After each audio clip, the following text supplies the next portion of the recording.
This week in auto history, ladies and gentlemen, here he is from Neederville, Texas, Michael Mars. Michael Boom Boom Yeah, Mars. buddy. We had several things this week that I thought was rather interesting in auto history. March the 16th, the first truck driver's license, the first commercial truck driver's license was issued in the United States. Now, what this did was really the first step in regulating the trucking industry. The idea behind it was to make sure everybody was certified, everybody was properly trained, and the idea to reduce accidents.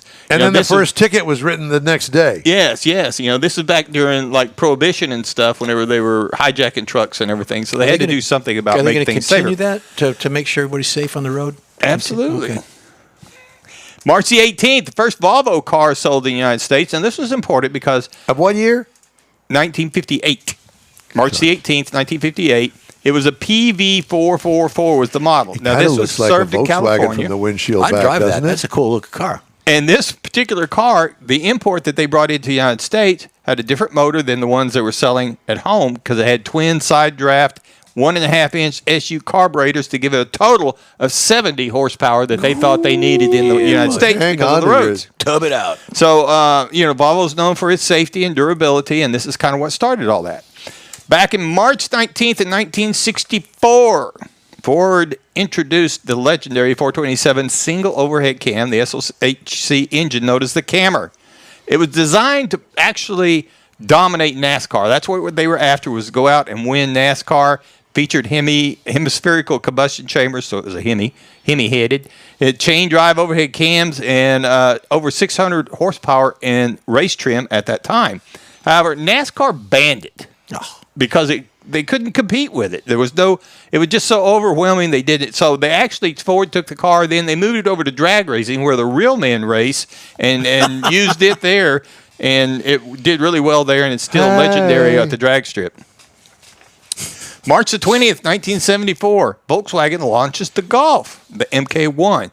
Now, this is the first generation Golf, a front-wheel drive hatchback, and it replaced the Beetle. Now, this was actually what it did. It's the shift from where Volkswagen was going from rear-wheel drive and rear-mounted air-cooled engines to a front-wheel drive with front-mounted water-cooled engines. So this is where they made the shift away from the Volkswagen Beetle, new car, everything. And this is where you also created the high-performance GTI variants came from this. March the 21st, 1983, Chrysler introduces the minivan.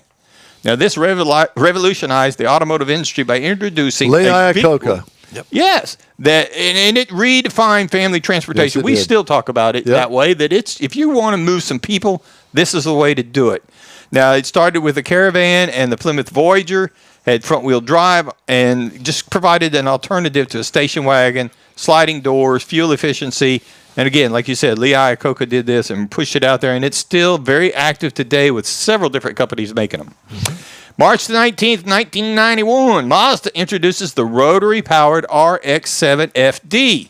Now, this was the third generation of the RX-7. It's a lightweight chassis and twin-turbo rotary engine. And this is the one that people now continue to start to build their race cars off. And it's actually developed a cult among of people following that small racing scene. And that's this week in automotive history. Very interesting. Yeah. Beautiful. The RX-7.